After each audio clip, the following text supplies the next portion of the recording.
del libro de los Hechos nos está describiendo la última parte de la vida, diríamos, y ministerio del apóstol Pablo.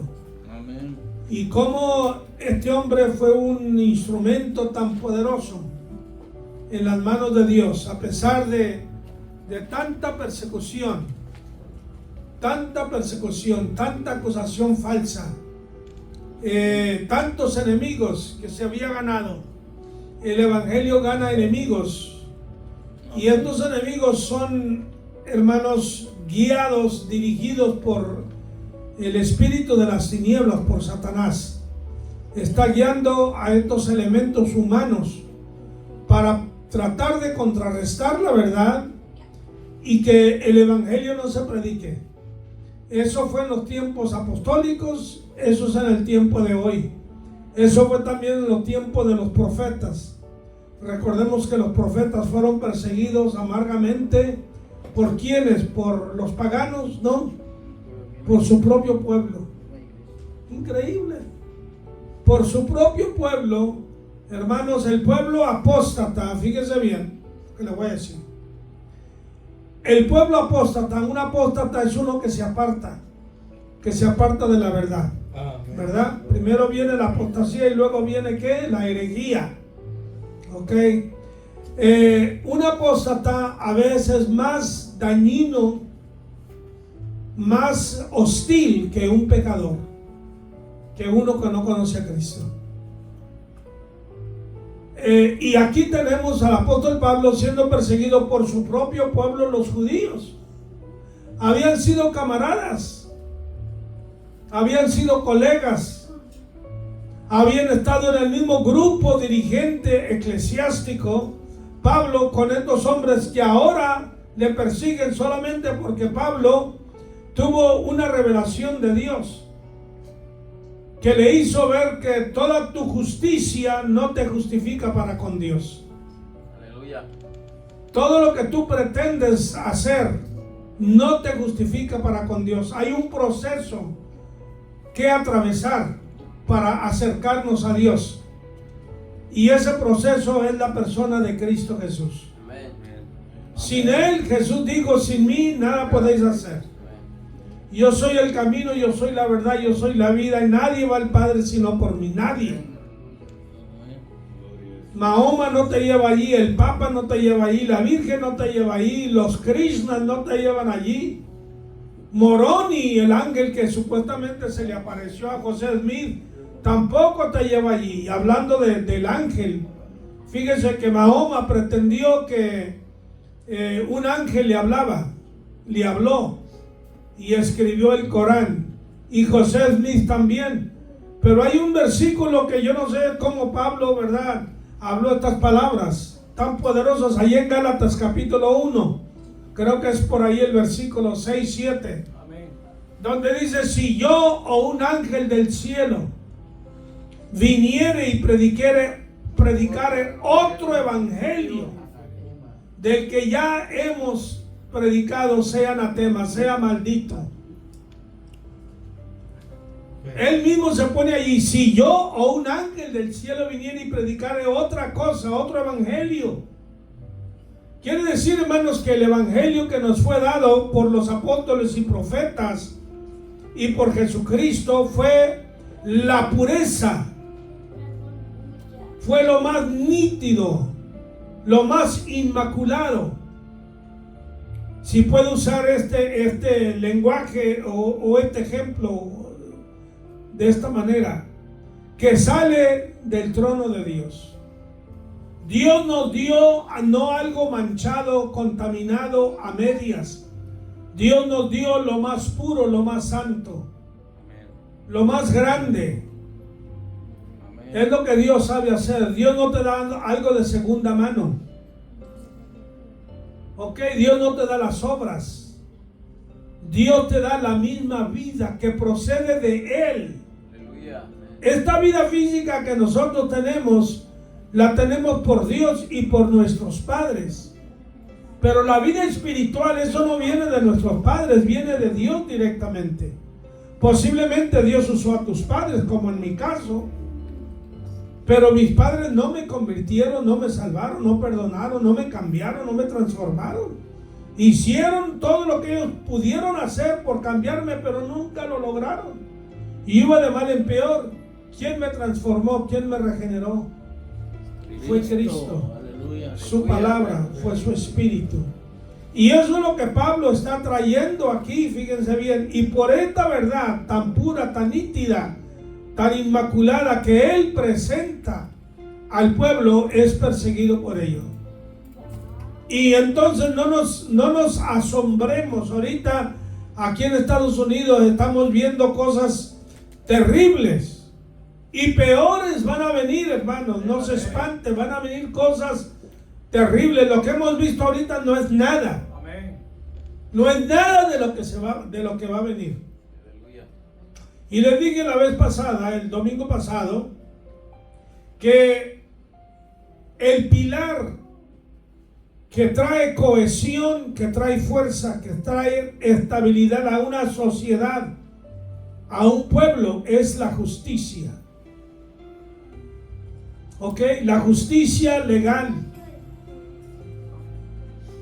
Cuando la justicia, cuando el departamento de justicia, cuando los hombres que deben ejecutar la justicia se corrompen y toman cohecho y mienten y se parcializan y tergiversan lo que está escrito, hermano, todo se echa a perder.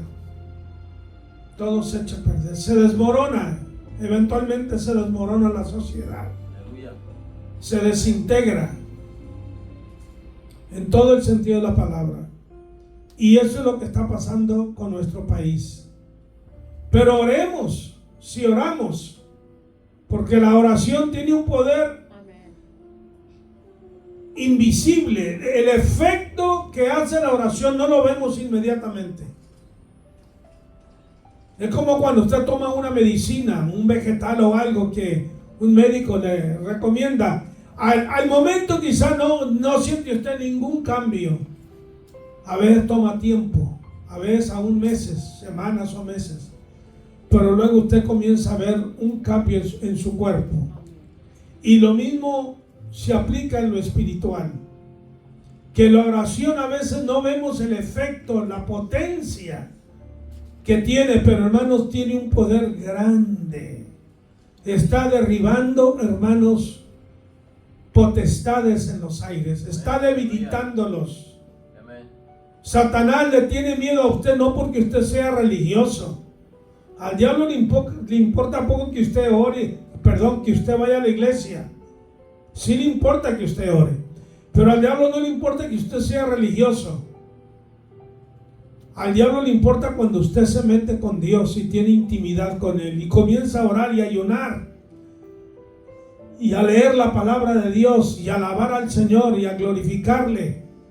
Y su cuerpo se convierte en un instrumento, en un vehículo de alabanza, de adoración, de servicio a Dios, como dice ahí en Hebreo, que presentemos nuestros cuerpos en sacrificio vivo y agradable a Dios, que es nuestro racional culto. Usted se convierte en un instrumento poderosísimo de Dios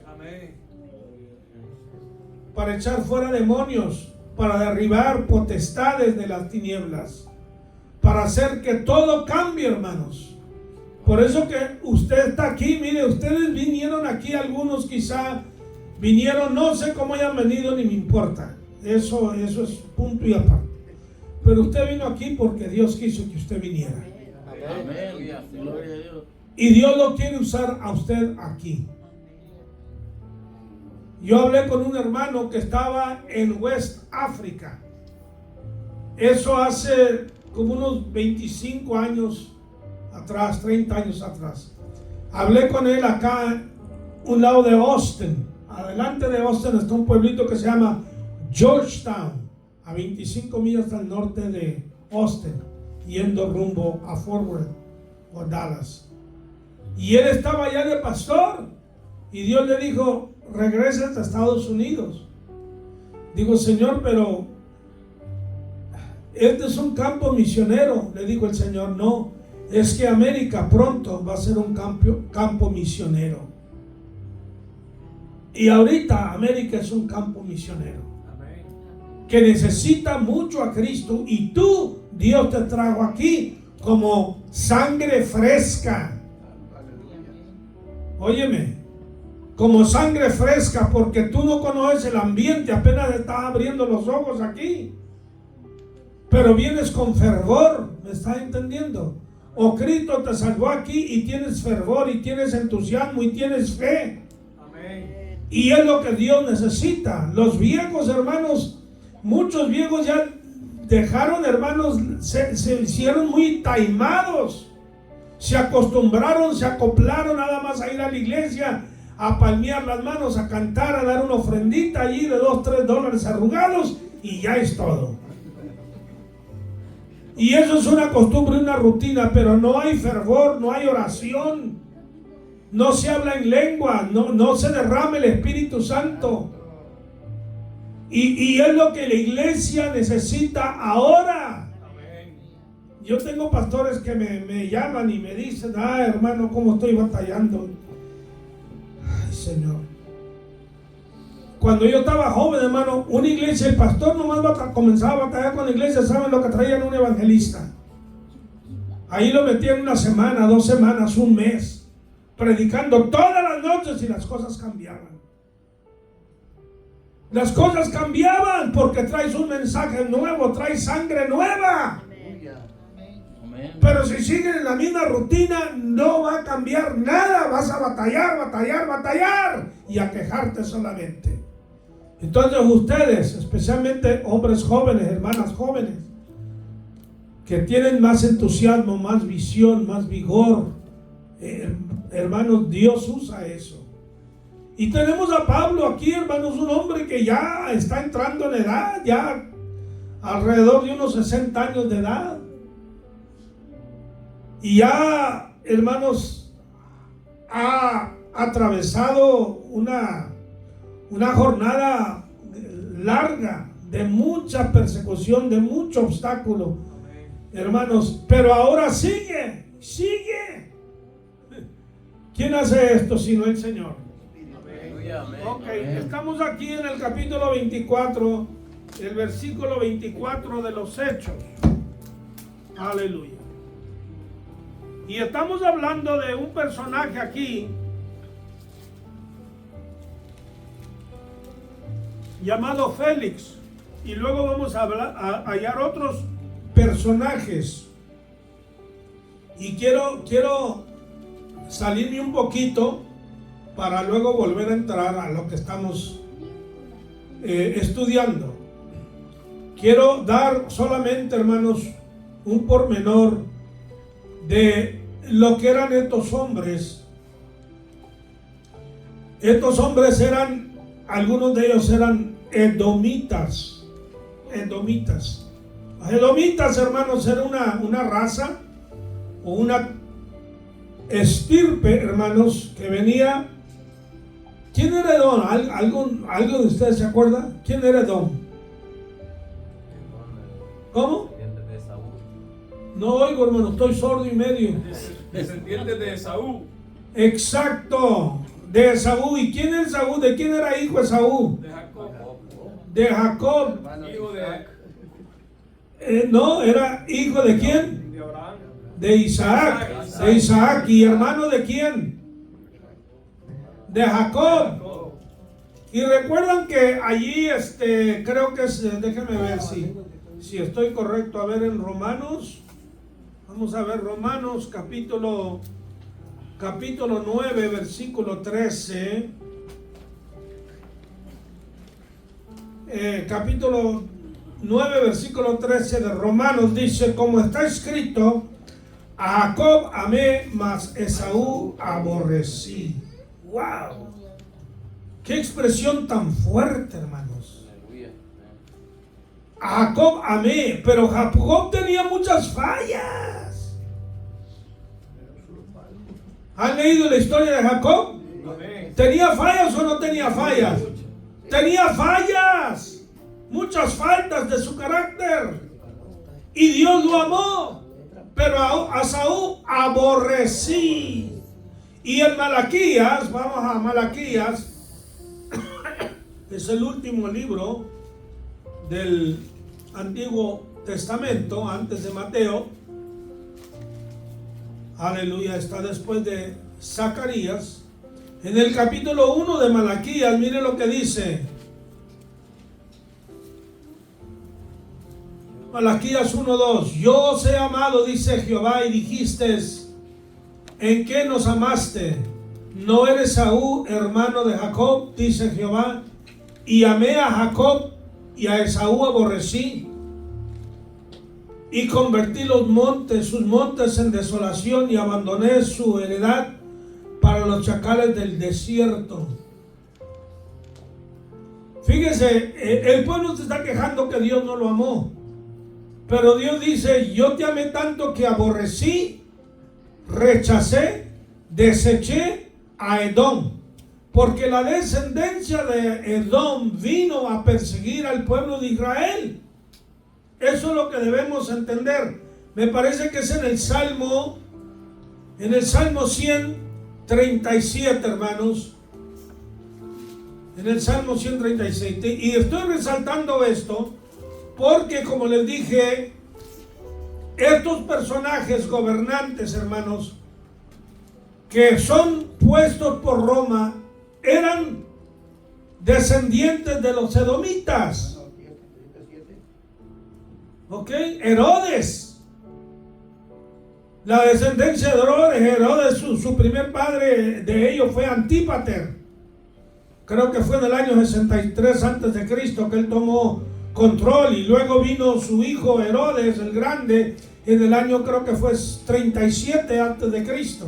Note usted que los años antes del Antiguo Testamento son de mayor a menor. Ok, eran de 100, 99, 96, etcétera.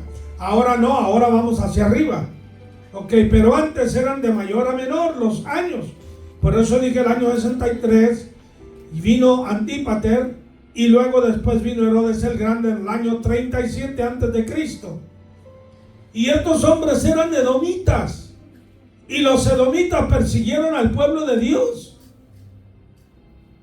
Ok, y hay algo más intrigante allí, más profundo todavía. En el Salmo 137, versículo 2 dice, no, versículo 7, perdón. 137, 7. Oh Jehová, recuerda contra los hijos de Edom el día de Jerusalén, cuando decían arrasarla hasta los cimientos. Hija de Babilonia, la desolada, bienaventurada el que te diere el pago de lo que tú nos hiciste. Dichoso el que tomare y estrellare tus niños contra la piedra. Qué tremendo. Cuando vino Nabucodonosor en el año 605 y luego en el año 587 antes de Cristo, y vino a arrasar a Jerusalén, a Israel, cuando fueron llevados cautivos a Babilonia. Los edomitas decían a los babilonios, destruyanla, acaben con ella, acaben con ella. Por eso es que esta plegaria que se levanta aquí en los Salmos, y hay otras más escrituras que consistentemente nos dicen la misma cosa. El pueblo edomita, como los amalecitas, eran enemigos de Israel, como estamos viendo ahora ISIS, Hezbollah, la organización palestina, etcétera. Todas estas tribus ahora, hermanos, que quieren destruir al pueblo de Dios. Ahora, el evangelio, hermanos, es lo único que transforma un país. Aleluya. Es lo que enriquece material y socialmente y moralmente a un país. Es lo que regenera, es lo que cambia. Es el evangelio el que trae la esperanza. Nada más la religión no lo hace. A lo contrario, ve usted la religión en los países musulmanes. ¿Qué ha hecho? Desgraciar al pueblo. Y ahorita mismo muchos musulmanes están teniendo sueños y visiones donde ángeles o el Señor se les ha aparecido y se han convertido a Cristo Jesús. Amén. De todo corazón. Amén. Por eso, hermanos, lo que nosotros creemos y predicamos no es una fantasía.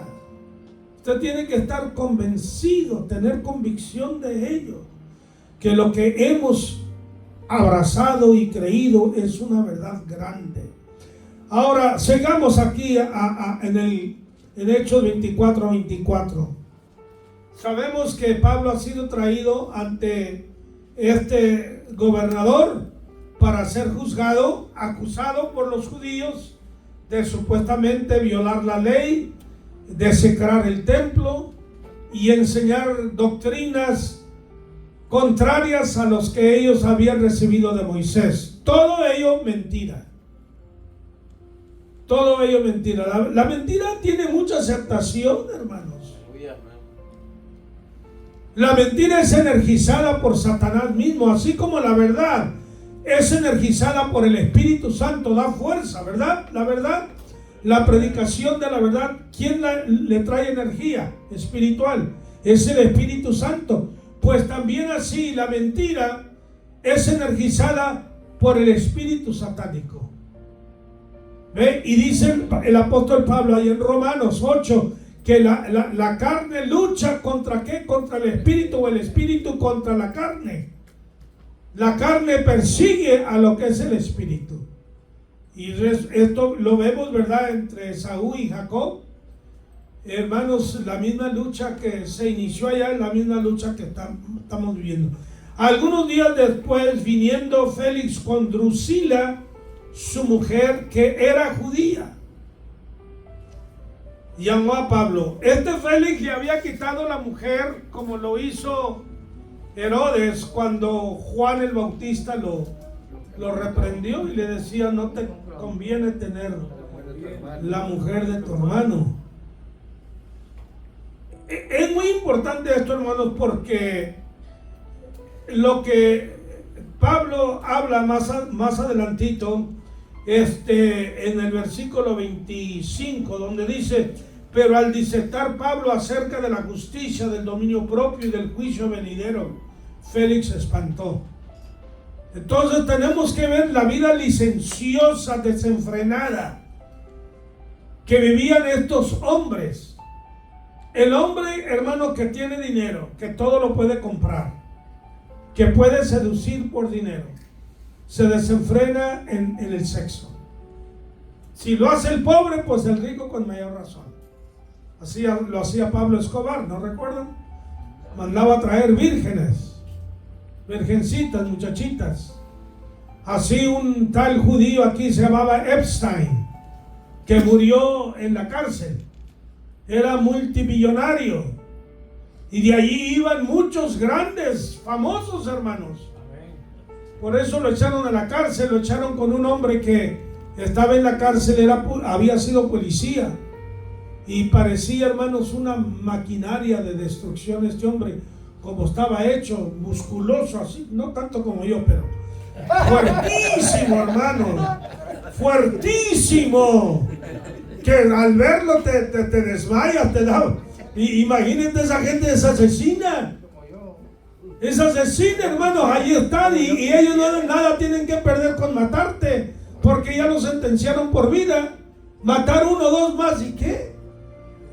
No les caes bien, les caes gordo y te eliminan. Bueno, ahí estaba este hombre y de repente que es que se colgó solo. Ay, las cámaras no trabajaron. Mira qué casualidad. Pues lo mandan matar, hermanos, porque hay muchos famosos que iban a sus fiestas a la isla que tenía y traían muchachas y todo eso, ¿verdad? Bueno, esa es la vida que Félix y Festo y todos estos hombres, gobernadores, fiscales, césares, etcétera, esa es la vida que ellos vivían. Se casaban con creo que Drusila era hermana de Félix. Y Berenice, la que vamos a ver en el capítulo siguiente, era hermana de Drusila también. O sea, no había parámetros, hermanos, o restricciones morales en los apetitos desenfrenados y bajos, viles, que estos hombres tenían. Pero eran jueces, eran gobernantes, eran según la sociedad, hermanos, el epítome de la justicia, de la verdad, de la integridad, totalmente distinto. Vino Félix, llamó a Pablo y le oyó acerca de la fe en Jesucristo. ¿Qué predicó? ¿Qué le predicó Pablo? ¿Política? ¿Filosofía? No, le predicó la fe en Jesucristo. Este tema no cambia porque es el tema más poderoso que hay. ¿Qué dijo Jesús? Mi palabra no volverá a mí vacía. Tu palabra, tú testificas, tú siembras, tú hablas. Aquel se burló de ti. Déjalo que se burle. Pero esa palabra le va a sonar en los oídos. Y aún si no se convirtiere, ten seguro que en el día del juicio tú vas a salvar tu responsabilidad. Y Dios le va a decir, fulano, Pedro, Juan, Santiago, Jacobo, ese te habló de mí en tal día, en tal lugar, en tal circunstancia, y tú te burlaste. Wow. Ahora, si esa persona no te oye a ti, mañana se va a encontrar con otra aleluya que le va a hablar lo mismo que tú. Y la palabra comienza a hacer mella en el corazón de esa persona. ¿Entendemos? Así como quien agarra un mazo para quebrar una piedra. En el primer golpe, en el segundo, en el tercero no lo quiebra, pero sigue dándole a ver si no se va a rendir. Se va a quebrar porque se va a quebrar. Y el corazón del hombre, por muy empedernido que sea, hermano, la palabra de Dios no vuelve a Dios vacía. Es como el agua, dijo el Señor a Isaías, que riega la tierra y la prepara para recibir la semilla y da fruto, y fruto en abundancia. Gloria a Cristo. Le predicó la fe en Jesucristo. ¿Qué nos dice? A ver, alguien léame ahí Apocalipsis capítulo 19. Apocalipsis 19 y el versículo 10. Yo me postré a sus pies para adorarle, y él me dijo, mira, no la hagas. Yo soy consiervo tuyo y de tus hermanos que retienen el testimonio de Jesús. Adora a Dios, porque el testimonio de Jesús es el espíritu de la profecía. Ok, el testimonio de Jesús es ¿qué? La profecía, el espíritu de la profecía. El espíritu de la profecía, hermanos. El testimonio es aseverar, es corroborar, es, hermanos, enfatizar la persona de Jesucristo, presentarlo, aleluya. Y aquí tenemos que Pablo habla acerca de Jesucristo. Recuerden que Pablo, cuando escribe a Timoteo en su segunda epístola, le dice que Jesús hizo la buena profesión ante Poncio Pilato. Pilato le preguntó a Jesús, ¿eres tú el rey de los judíos? Jesús lo negó por ser humilde, por ser modesto. No, dijo, tú lo has dicho. Le predicó que la verdad.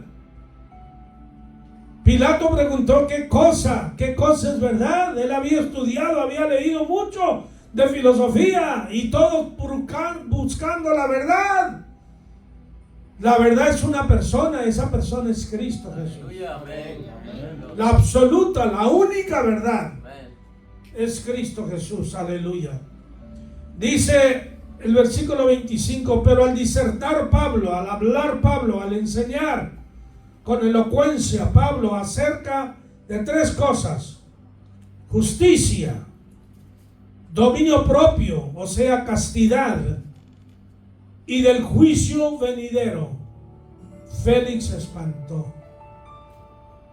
Aleluya. Yo tenía un hermano, ya pasó con el Señor, y pues nunca se afirmaba en el Señor, y creía la palabra, hasta eso creía la Biblia, la creía más que muchos creyentes, ¿verdad? Y mi padre le decía, mira hijo, si tú no buscas a Cristo, te puedes morir y perderte en el infierno. Papá, no me hable de eso, de eso del infierno no me hable, por favor. Dígame cualquier cosa, pero del infierno no me hable. Lo creía que estaba bueno, él se arrepintió después, ¿verdad? Ya de viejo, pero gracias a Dios entregó su vida al Señor. Pero esto es lo que debe sacudir al mundo, hermanos: el juicio venidero. Tres cosas. La justicia. ¿Alguien me puede decir algo que es justicia? A ver, díganme algo de esto, hermano, por favor.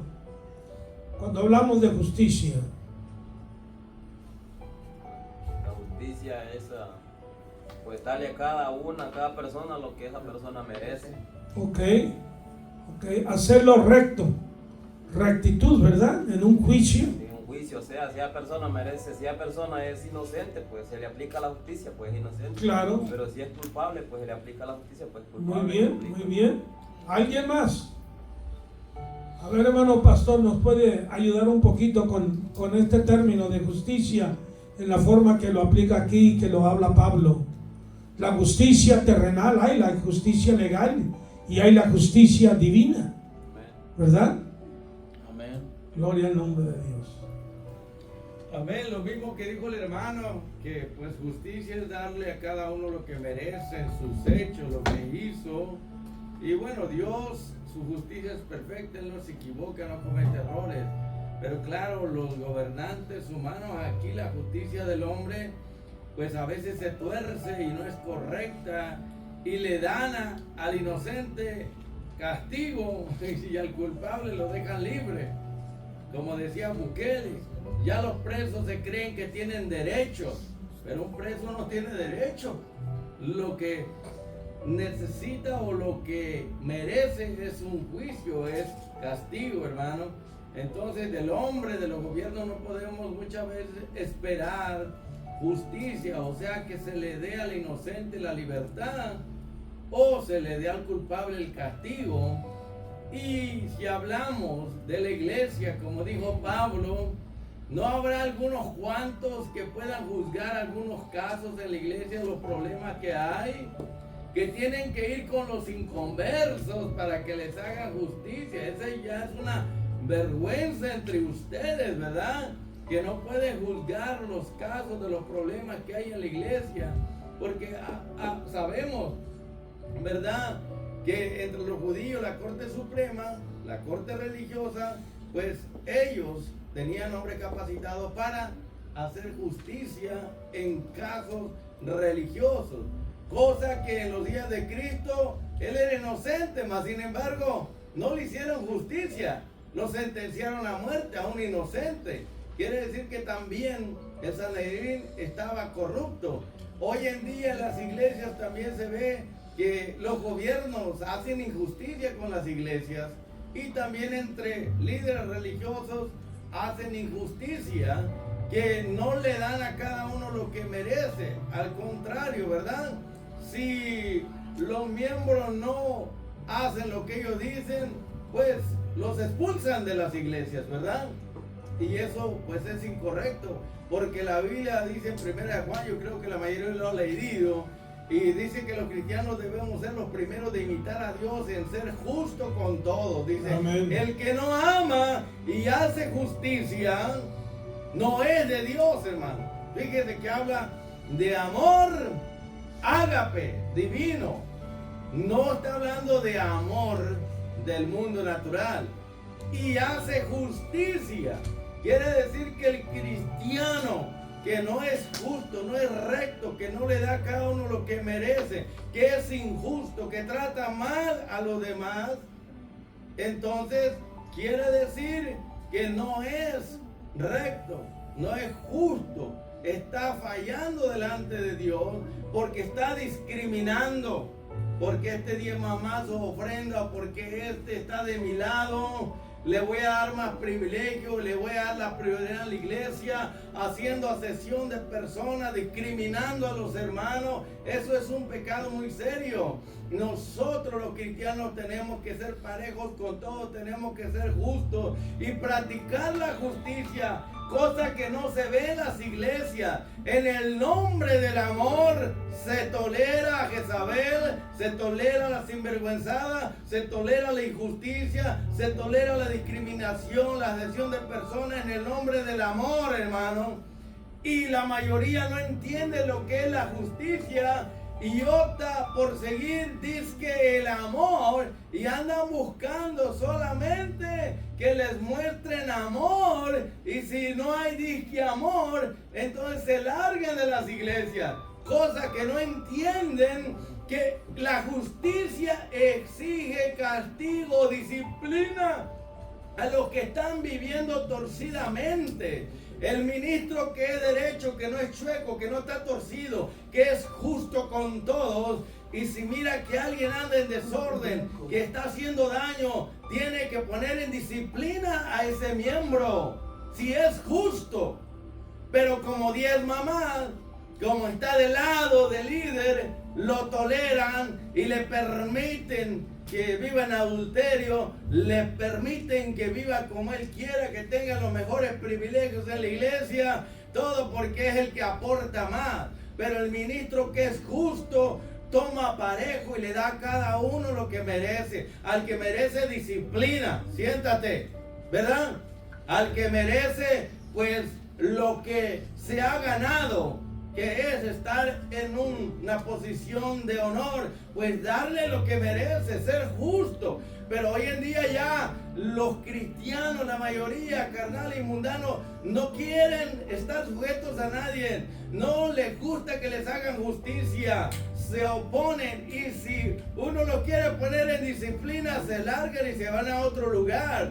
Se olvidan que Dios es amor, sí, es verdad, pero también es fuego consumidor, o sea, es justo. La justicia engrandece a una iglesia, pero la injusticia, la discriminación, la cesión de personas, el no darle a cada uno lo que merece, eso va a traer pecado y maldad y va a contaminar a esa iglesia. Por eso, muchos que pertenecen al remanente del Señor, cuando ven esta injusticia en las iglesias, se van y buscan una mejor iglesia, porque hay ministros convenencieros, ministros que solamente andan buscando, ¿verdad? Lo monetario, lo económico, miran a cada uno como un producto para enriquecerse, no les importa si están en pecado, no les importa poner a la gente en disciplina, como la iglesia de Corinto. Danzaban y hablaban en lenguas y hacían cuantas cosas, tenían dones espirituales. Y alguien le dice a Pablo, pero es que hay uno que estaba viviendo con su madrastra. Y Pablo se enoja y dice, ¿cómo es que tienen ese perverso dentro de ustedes? Tienen que juzgar ese caso, tienen que hacer justicia, pónganlo en disciplina. Y él lo reprendió duramente, hermano, porque él era un ministro justo, sí, amaba a la iglesia, pero era derecho, hacía lo correcto, era justo. Dice, ese perverso que está practicando, ¿cómo se llama eso? El incesto, ¿verdad? Está viviendo en relaciones con su madrastra. ¿Cómo es que ustedes se gozan tanto en la iglesia y no ven el pecado, no castigan, no disciplinan, no corrigen ese mal? Esa manzana podrida que está en la cubeta, en el balde, lo va a contaminar a todo. Dije, yo ya lo he juzgado desde aquí, porque soy un ministro justo. Quiten y saquen ese perverso de entre ustedes, pónganlo en disciplina. Mire, hermano, esta es la aplicación para hoy en día, que un ministro como Pablo, él no se dejaba vender ni comprar por nadie. Y aunque estuviera delante de un gobernante, aquí está delante de un gobernante, ¿verdad? Descendiente, como ya dijo el hermano, de Esaú, descendiente de estos asmoneos, descendiente de esta raza carnal, ¿verdad? Que como pues de Esaú, un hombre que despreció los derechos de hermano mayor, la primogenitura, pero está casado con una judía llamada Drusila. Él sabe y conoce ¿verdad?, las leyes justas de Israel, pero no le importa. Pero Pablo no se vende ni le tiene miedo y le habla de la justicia, del evangelio y del fuego eterno, del juicio venidero. Amén. Vemos un hombre derecho, un hombre de Dios, hermano, que no se deja comprar por nadie. Compra la verdad y no la venda. Hoy en día en las iglesias, hermanos, los ministros que somos derechos, que somos justos, que le damos el trato que cada uno merece, hermano, que si alguien está en pecado no puede participar allá enfrente, hermano. Aunque se enoje, brinque y salte, aunque se vaya a otra iglesia, no podemos permitir a nadie que esté en un pecado abierto, que uno sepa que está consciente y dejar que él ministre. Eso es una injusticia, eso es una maldad, eso es darle un privilegio, un honor a alguien que no merece. Y por lo tanto, en el nombre del amor no se puede tolerar, no se puede permitir la injusticia, que es la maldad. Darle a alguien un puesto que no lo merece porque está en pecado. Por lo tanto, hermano, este es mi comentario y deseo que sirva para que entienda todo ministro, todo cristiano, que el que no ama a su hermano y no hace justicia no es de Dios. Pero el amor y la justicia tienen que ir juntos, porque en el nombre del amor se permiten iglesias homosexuales y lesbianas, hermano.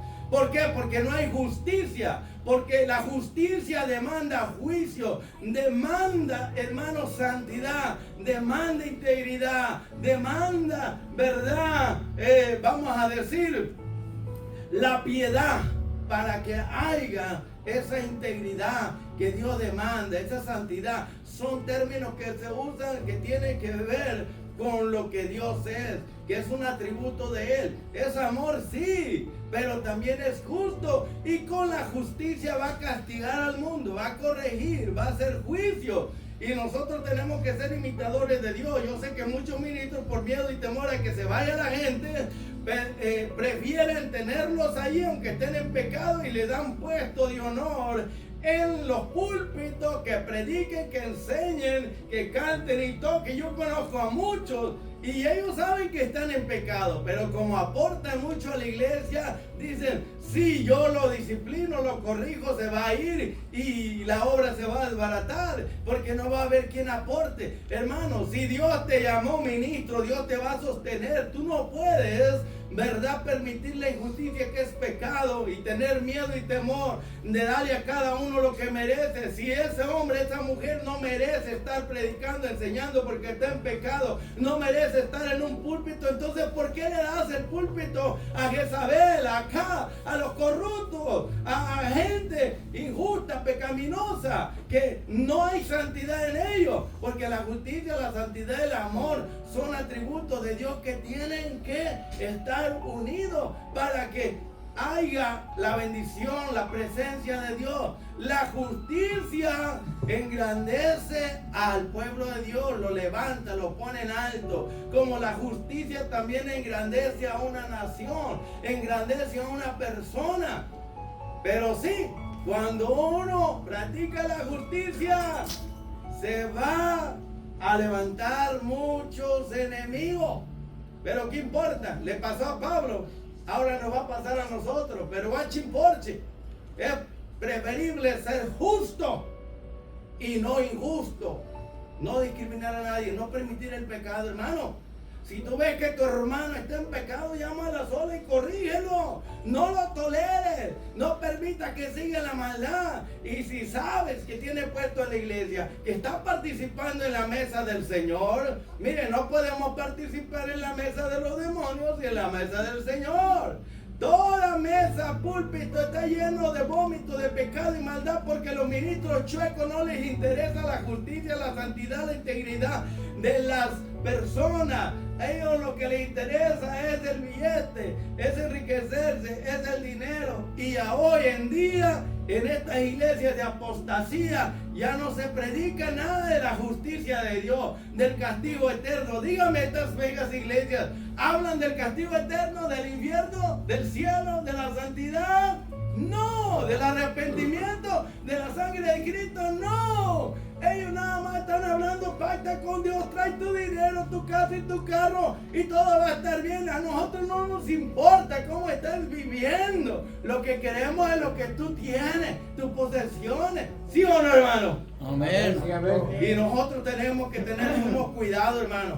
Aunque haya pocos en una iglesia, Dios no anda buscando multitudes. Dios busca calidad. Amén. Y Él dice, donde están 2,000 y 3,000, ahí estoy en medio de ellos. No. Dice eso, hermano Arturo. Donde Donde están 2 o 3 congregados, estoy en medio de ellos. Yo prefiero que aunque seamos pocos, pero íntegros, que Dios esté con nosotros. Aunque seamos pocos, pero que seamos de calidad, justos, rectos, santos, consagrados a Dios. Y no estar en una mega iglesia, hermano, donde hay miles, pero Dios no está ahí. Porque hay pecado, y donde hay pecado Dios no se manifiesta. Pero donde hay santidad, hay justicia. Ahí Dios está con ese remanente. Dios siempre ha trabajado con el remanente. Los religiosos trabajan con multitudes, pero nuestro Dios trabaja con un remanente, con un número pequeño, porque Dios no está buscando multitudes. Dios está buscando calidad, integridad. Gracias, hermano. Amén. Gloria al nombre del Señor. ¿Será justo que el hombre vaya al infierno por su pecado? Amén. Que el hombre reciba condenación eterna, pero oiga, eterna, eso no tiene fin. Amén. Nosotros, como estamos dentro de ese marco de limitaciones del tiempo y del espacio, no concebimos lo que es la eternidad. Pero imagínese usted lo que dice la Biblia: para el impío un juicio eterno donde el fuego no se apaga, el gusano no muere. ¿Ustedes creen que eso es justo? Amén. ¿Ah? ¿Cuántos creen que es justo eso? Amén. ¿Saben que Gloria a Dios. el quebrar la ley de Dios parece algo fácil, hermano? Pero el quebrar la ley de Dios es rebelarse contra Dios. Es lo que hizo Adán. Adán se rebeló ante Dios. Al comer lo que Dios le prohibió, al ir más allá del mandamiento de Dios, al violarlo deliberadamente. No fue que no tuve tiempo para pensar, no, él tuvo tiempo para pensarlo. La mujer fue engañada, Adán no fue engañado. Y Adán no hubiera sido penalizado, ni la humanidad hubiera incurrido en ese estado de pecaminosidad por el pecado de Eva. Fue por el pecado de Adán, porque él es el que representaba la raza humana. Amén, aleluya. Él es el cabeza de la raza humana. Dios hizo al hombre aquí como un Dios. No estoy hablando de divinidad o de deidad, no. Estoy hablando como gobernador, ¿ok? El hombre era como un Dios, el hombre era gobernante. Todo lo puso bajo su autoridad. Animales, bestias, todo. La Biblia no nos da un detalle amplio de todo lo que Dios le autorizó a Adán, pero él era el Dios aquí en la tierra, él era el jefe, y él se lo entregó a Satanás, legalmente se lo entregó. Al desobedecer a Dios, le dice, invita a Satanás para que Satanás gobierne su vida, sus decisiones. Y automáticamente echa fuera la autoridad de Dios sobre él. El gobierno de Dios sobre él lo descarta y abraza la autoridad de Satanás. Por eso es que Dios ha concedido que Satanás, hermanos, haga tantos males. Eso no era el propósito de Dios para el hombre. Pero el hombre deliberadamente hizo eso. Así que el pecado no fue una infracción pequeña. Y la Biblia dice, por cuanto todos pecaron, están destituidos. No hay acceso a Dios. Están destituidos de la gloria, de la presencia de Dios. El castigo más grande para el hombre, hermanos, no es el cáncer, el COVID, no, un accidente, no. El castigo, realmente lo que es castigo es el rechazo de Dios. Es que Dios te dé las espaldas. Eso es lo peor que puede haber. Olvídate, eso es tinieblas, porque la otra opción son las tinieblas. Estar con Dios es amor, es paz, es esperanza. Por muchas pruebas que pasemos, por muchas decepciones, yo las he pasado, usted las ha pasado y va a sufrir más y va a pasar más. Pero por mucho que sea, hermanos, no se compara a la eternidad. Ahora, ¿quién pagó? ¿Quién pagó? ¿Quién hizo justicia? Porque la justicia de Dios es que si tú quiebras el mandamiento, tú tienes castigo eterno. Esa es la justicia del derecho de Dios. ¿Qué vas a pensar tú de un juez que mate a un hijo tuyo, a tu esposa, a tu familiar, y el juez lo deja libre? ¿Tú crees que eso es justicia? ¿Te vas a sentir satisfecho? ¿Verdad que no? Hay una indignación en nosotros, se despierta una indignación instintivamente en nosotros, porque Dios ha puesto en nosotros, hermanos, ese ingrediente de la justicia, de la moralidad dentro de nosotros. Así que cuando vemos un mal, oiga, tenemos que actuar. Si tú ves a un niño que un hombre de edad lo está golpeando, un niño que no puede defenderse, ¿qué vas a hacer tú? ¿No vas a correr a defenderlo? ¿A protegerlo? Instintivamente, porque ves que eso es injusto. Estuviera peleando con otro hombre y dices tú, ¿para qué me meto? Aquel hombre se puede defender, pero un niño o una mujer no se puede defender, a menos que hay mujeres que saben karate. Mucho cuidado, ¿verdad? Bueno, lo que lo quiero llevar es la justicia de Cristo. Cristo pagó tu pecado. Pagó por tu deuda, por la mía. Cristo pagó la deuda de todos en el mundo. Y lo único que hay que hacer es aceptarlo. Es mucho lo que Dios nos pide. Que le aceptes, es mucho sacrificio. No te dice que vayas a la luna. No te obliga que nades el océano o el Atlántico para alcanzar la vida eterna, para ser perdonado. Sí, hermano. Tengo una pregunta, hermano, y yo creo que esto va a ayudar más a aclarar lo que está hablando. La enseñanza está excelente.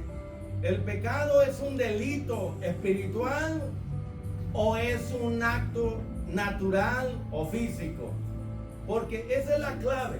Cuando no se entiende cuál es la esencia del pecado, cuál es su naturaleza, si es un delito, ¿verdad?, espiritual o es físico, natural. Es espiritual, hermano. Exacto. Es un crimen. Es un delito grave, serio. Es correcto lo que ha respondido. Escuche, hermano. El pecado es una naturaleza espiritual, es un delito espiritual. Cuando Satanás pecó allá en el cielo, él es un espíritu, ¿ok? Entonces, ¿por qué Dios va a crear un lago de fuego que es un castigo eterno? Porque su delito es espiritual. Cuando Adán y Eva pecan, su delito es espiritual. Y eso demanda la muerte, no solamente física, porque fue un acto natural también y físico, sino que también demanda muerte espiritual. Y por eso nosotros estábamos muertos en delitos espirituales. El pecado, hermano. Ahí es donde muchos tropiezan y no entienden que en la eternidad siempre había eternidad, ¿ok? Ahora, Dios no podía castigar al diablo y a los demonios con un castigo temporal, porque no había tiempo, hermano. ¿Entiende eso? El pecado de Adán y Eva hizo que Dios introdujera la muerte, pero nunca había habido muerte antes, ¿ok? Y se introdujo la muerte física y la muerte espiritual y la muerte eterna. E irán estos al castigo eterno y los justos a la vida eterna. Mateo 25:46. Y es lo que muchos no entienden, que piensan que Dios es injusto, que por qué va a castigar a alguien eternamente. Bueno, Dios castiga en el cuerpo con la muerte, pero también hay pecados del alma, hay pecados del espíritu. También el pecado contamina no solamente el cuerpo, contamina el alma, contamina el espíritu, y eso exige un castigo eterno, hermano. Por eso es muy importante entender eso, porque los testigos de Jehová dicen, creen en la aniquilación, que no es justo que Dios vaya a castigar a alguien por la eternidad por un acto. Ellos piensan que es un acto físico de naturaleza natural, pero no. El pecado es de naturaleza espiritual, es un acto espiritual, y por lo tanto el castigo tiene que ser también espiritual, que es eterno. Lo espiritual no muere, lo espiritual es eterno, y por eso Dios crió el lago de fuego para los demonios que se rebelaron. Pero también, como el ser humano tiene espíritu y tiene alma, también va a ser castigado, no solamente con la muerte física. Por eso Cristo dijo, no temas al que mate el cuerpo, ¿verdad? Mas el alma o el espíritu no puede matar. Teman a Dios, que después de haber quitado la vida física, tiene poder para echarlos en la gehenna, en el infierno, para lanzarlos en el lago de fuego. Y yo les pregunto, ¿puede un espíritu morir? No, hermano. Por eso el castigo va a ser eterno. El diablo y sus ángeles, sus demonios y todos los pecadores van a ser lanzados en el lago de fuego y van a sufrir para siempre, porque el pecado es de naturaleza eterna, espiritual, y el castigo, la justicia de Dios exige un castigo eterno, porque después de la muerte ya no hay tiempo, se acabó el tiempo. El tiempo comienza para una persona cuando nace y termina cuando muere. Esto lo digo y lo comento para clarificar más lo que tiene que ver con la injusticia que es el pecado y con la justicia de Dios. Por eso dice, irán estos al castigo eterno y los justos a la vida eterna. Esa es la justicia de Dios, pero los testigos dicen que es injusto que Dios vaya a castigar a alguien con un castigo eterno. Le digo entonces, si no crees que el castigo va a ser eterno, tampoco puedes creer que la gloria y la vida va a ser eterna con Dios. Claro. No puedes interpretar mal la palabra de Dios. Cuando dice eterno, ya sea castigo, es eterno. Cuando dice eterno, es vida eterna, que no se acaba. ¿De acuerdo? Amén. Dios le bendiga, gracias. Amén. Amén. Muy bien, entonces sabemos que Cristo pagó el precio de nuestras deudas. Las deudas hay que pagarlas, ¿verdad? No vayamos a decir como uno que dijo, yo las deudas viejas no las pago y las nuevas las dejo que se hagan viejas. No, la deuda con Dios nunca se borra, ni con dinero ni con acciones del hombre. Solo el único que podía pagar eso fue Cristo. Ok, era un sacrificio, y por eso es que, bueno, este tema es muy extenso. El sacrificio de Cristo fue algo muy, muy supremo, muy grande, hermanos, porque Dios descargó su ira sobre el Hijo. Fíjese bien, Dios lo castigó como que Él era el hombre más pecador, más criminal, más adúltero, más fornicario, lo peor del mundo, más ladrón, etc. Todos los pecados Dios los cargó en la persona de Cristo. Y Cristo sufrió no como Dios, sino como hombre. Su dolor fue como si tú hubieras sido azotado, como si a ti te hubieran puesto espinas en la cabeza, como si a ti te hubieran abofeteado, como si a ti te hubieran arrancado la barba, como si a ti te hubieran abierto el costado, como si a ti te hubieran clavado los clavos. Así sufrió Cristo. No fue en sus atributos divinos que pudieron minimizar su dolor, porque entonces no hubiera sido un sacrificio completo, perfecto. Esto es tremendo. Bueno, ya voy a terminar. Tolérenme un poquito, nada más, y ya me cayó la boca. Dice, Pero al disertar Pablo acerca de la justicia, del dominio propio, o sea, de la castidad, de la pureza, ¿ok? De la virginidad, por ejemplo, para ilustrar la pureza, y del juicio venidero. Note usted lo que dice Pablo. Pablo tenía un concepto muy claro de estas cosas. Pablo era un maestro, hermanos, extraordinario, fenomenal, de verdad. Miren lo que le dice a Timoteo en 2 Corintios capítulo 1, ustedes saben el versículo 7. Dice, porque no nos ha dado Dios espíritu de cobardía. Está hablando ahí que Pablo, que Timoteo siga predicando, porque en el versículo 16 dice, te aconsejo que avives el fuego del don de Dios que está en ti. ¿Cuál era eso? Era la predicación de la palabra. Era como un fuego en él. Avívalo, despiértalo. Ok, échale leña, échale gasolina para que prenda. Ok, ¿por qué? Porque Dios nos ha dado espíritu de cobardía. Pablo predicaba no solamente a los pecadores, a los enemigos, a los que lo amenazaban, en la cárcel, donde quiera. Tenía ese valor, ese coraje espiritual. Qué bonito es esto, ¿verdad?